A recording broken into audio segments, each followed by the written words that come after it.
Et puis un nouveau record pour les créations d'entreprises en France, près de 58 000 le mois dernier. C'est une hausse de 12,9% par rapport au mois de janvier. Le statut de l'auto-entrepreneur, y est sans doute pour beaucoup, mais une autre formule rencontre également un grand succès, c'est la franchise. Indépendant mais lié à une marque, les franchisés sont plus de 50 000 en France. La réussite est souvent à la clé, mais le marché compte également ses escrocs. Les dessous de la franchise, c'est l'enquête de ce 20h. Elle est signée Laurent Delsol, Jean-Étienne Mac et Emmanuel Copeau. 1, 2. Le véritable problème, c'est qu'on a été honnête et que tout le monde n'est pas honnête et qu'il faut faire très attention. Tu sais quoi ? Si on savait faire, on n'aurait pas été véreux.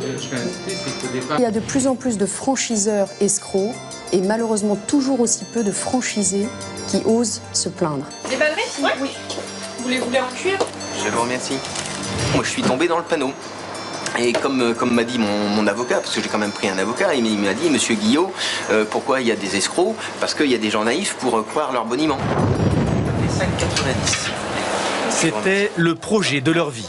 Une boulangerie, restauration rapide en Avignon. 150 mètres carrés, en plein centre-ville. Guylaine et Jean-Christophe Guillot ont investi près d'1 million d'euros.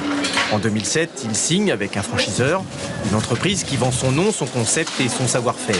Celui-ci promet une affaire en or, mais rien ne se passe comme prévu. Une baguette, 80 centimes. Ces anciens cadres commerciaux ne peuvent même pas se payer les 2000 euros de salaire que le franchiseur leur avait fait miroiter. On est obligé d'ouvrir 7 jours sur 7 pour essayer de s'en sortir. Depuis 1 an et demi, on n'a pas pu se rémunérer. En saison creuse, je dors maximum 4 heures par nuit. Et pendant le festival où il y a énormément d'affluence, je dors, c'est à peine croyable, 30 minutes par nuit.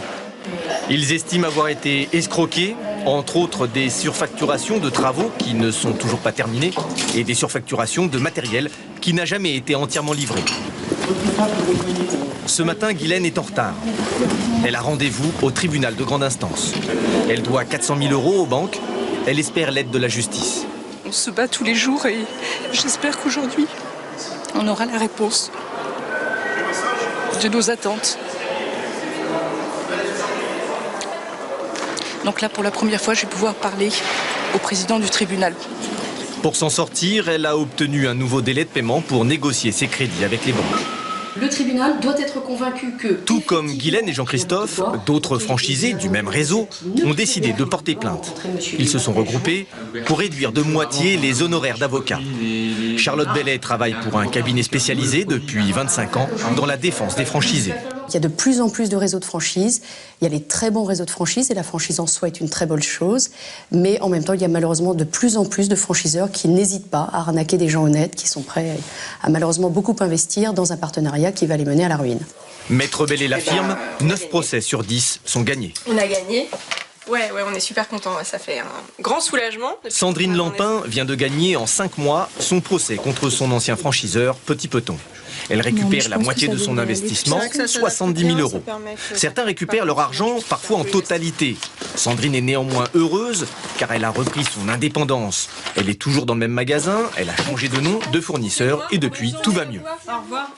Mon chiffre d'affaires, pour l'instant, il est en progression de 25% par rapport à ce que j'avais avec eux.